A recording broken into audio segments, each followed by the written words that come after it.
Possible in order to look at it. So we start with the elbow flexors, which is C5. C4 is usually the arm abductors, but they won't be tested. So we start with C5. So what I will do now, I would like to ask you, could you bend your elbow? Always start against gravity. But then you know the elbow extensors as well already. What's that, sorry? No, I only do the elbow flexors. So first, could you bend the C5? Elbow flexors. Could you bend your elbow? Okay, very good. Other arm, could you bend your elbow?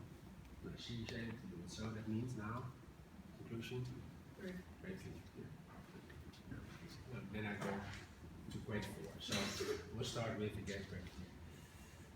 Could you bend your elbow? Could you bend your elbow?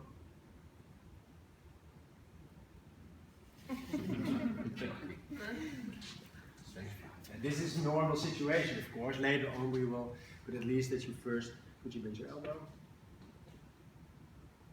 And again. 5. Okay. It's quite straightforward. Huh? Now the wrist extensors. How would you do that? Any idea? It's supine position. So we go to the wrist extensors. Yeah. So then just so the same situation. Position the arm in the correct. Could you now extend your wrist? Very good. On the side. Nothing wrong. Still grade 3.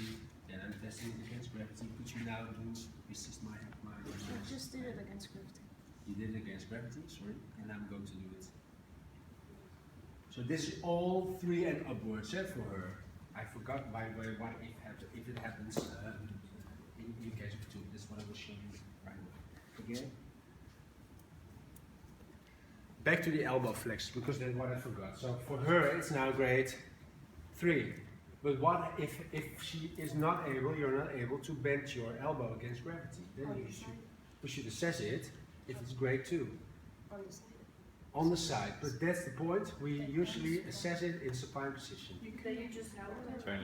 And that is because this patient is, mind you, you don't know yet, but this in the early stage of spinal bleeding, the patient is so weak, he's not able to lie on his on the side. So what we do then is, and that is not 100% ideal, is that we put it in this position. Could you now bend your elbow? And then you see what happens. For the criticals amongst us, it's not exactly, because it might be that gravity helps a little bit, but this is basically how it goes. So for grade 2, it's doing in this plane. Could you hold the patient's arm out with the abductor shoulder if you have space from the side? Maybe, no, but that's not what we usually do. But this is like how the official Asia procedure prescribes it. It's nice that you find alternative ways. That's normally what I encourage you to do, but for now this is just how it's done. The same now for the wrist extensors. In case it's not a 3, we put it in this position. And now, fixate it a little bit. Could you now extend your wrist? It goes a bit better. So that is then strength 2 or not, depending on what you see. It should be the full range of motion. Realize that it's all, if you have your doubts about this is the full range of motion this is able to do, maybe you should test it before you ask her to do so. And the same on the other side, so always test one side and the other side. If the others have an Asia score, and this afternoon I will bring hard copies of the Asia score, then it's good to constantly say, okay, grade 2, and then you fill it in. So you see the exercise. Could you now extend your wrist? Grade 2. Does it matter Right which side. side you do first? No, just What if she's not able to do that, like even with then how do you feel the fluid? sometimes really hard. So sometimes I'm just staring to see if I see any contraction somewhere. So if it's not a 2, I'm just looking, and can you just extend your wrist and I see everything happening. Patient tends to compensate. This is using every muscle in his working muscle in his body to make that possible. Some that's really hard to see. And then what I usually do is to go to the worst observation. So that it's like if I doubt between 1 and 0 and I don't know exactly, then I tend to go to 0 initially. So this is C5, C6, then C7 elbow extensors. How would you do it against repetition? So you always go from one side to the other Yeah. instead of doing, for example, all. Could you choose to do the whole one side and then the other It's really now easy to do like this, but if the patient is lying in a bed with that, against the wall? then I start with Yeah, that's what this I one was. first. Elbow extensors, C7. Put it in this position. Take care of the shoulder. Shoulders are really vulnerable to injuries, especially if it comes to spinal cord injuries, high spinal cord injuries. So be careful with moving the shoulder. Could you now extend your arm? And this is what you're going to do with Reda next to the patient, the C6 patient. And it's so amazing what you see there. That's really what he does. That's what. This is how it goes right now. And again. Muscle strength 3, 4, and 5 is really basically just resisting. Depends a bit, but you know. Eventually 5. Also for the other side. I leave it right now because otherwise you don't have time. In case this is not possible, what would we do right now then? Same as with flexion, exactly. We put it in this position, which you now extend it. Just to see what happens. And here you see that the gravity is still working a little bit, or even like this on the chest. Can I ask? Yeah. If you just ask them to be like this, then they can extend completely horizontally. Same as what Darren said. A good idea, but not how ACIP prescribes us to do. So that is just how it goes. I agree with you. There could be alternative options, and eventually what I do, if it comes to finally finding out if abduction or I would like to have a close watch on if muscle strength 2 is still possible, and the patient is able to lie on the side. How would you do that? And for the exam, would you accept if we do something differently as long as it's relevant? Yeah, but if you modify it like this patient is able to lie on the side, Okay. then you should, so then we're not, this is just practicing more testing for our if it comes to functional assessment, then everything is almost everything.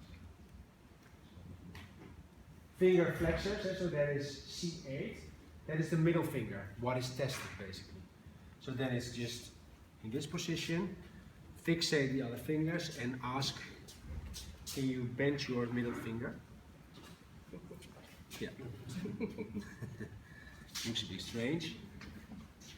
Then I fixate the fingers, and now could you bend again my resistance? Yeah, and again. 4.5. Now the same with if it comes to muscle strength 2, could you bend your middle finger? Yeah. And so on. Okay? That's C8. By the way, that's also good to realize that we have 7 cervical vertebrae, but we have 8 cervical neurological levels.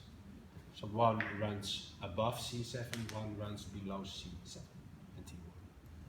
So all the others are entering or no, going out of the spinal cord above the level and such level.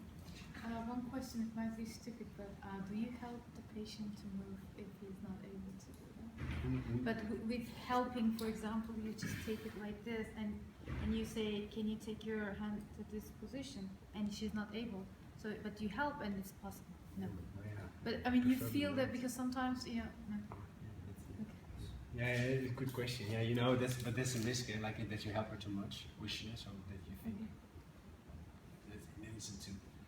Or you want to support, and if I support, yeah, you know, it's inevitable that there's some help or some noise in the assessment. There's noise anyways because you know there's not the ideal plane for testing without the influence of gravity. So it gives an indication. This is just the limitations you are confronted with in assessing a spinal cord injury patient. Ideally, you would ask, could you lie on the side? Could you lie on the other side? Could you lie prone? Could you come back to a supine position? If you have a patient with a high spine, it's nearly impossible. So therefore, you need to do it in a supine position, with all its limitations again. Little finger abductors, S1, sorry, T1 of course. So the finger abductors, which is basically to ask, in this position, could you now spread your fingers against gravity here? Yeah. Could you spread your fingers? That was not against gravity. For these fingers, it's against gravity. Go upward. Abduct your Oh fingers. yeah, but because it says little finger. I said it little finger, sorry. Oh, sorry. Oh, yeah. You're right. Now I make a mistake. That's annoying that I make a mistake. Could you now abduct your Yeah. No, then against gravity. Could do it. Well, against resistance. I don't know if you've tried it yourself to put resistance on your little finger. That's hardly possible. And here, this is of course for abduction of the little finger. Without gravity. Yeah. So this is the arm. Do it yourself in 5 minutes from now. Then we go to the hip flexors, knee extensors, ankle dorsiflexors, long toes. Hip flexor.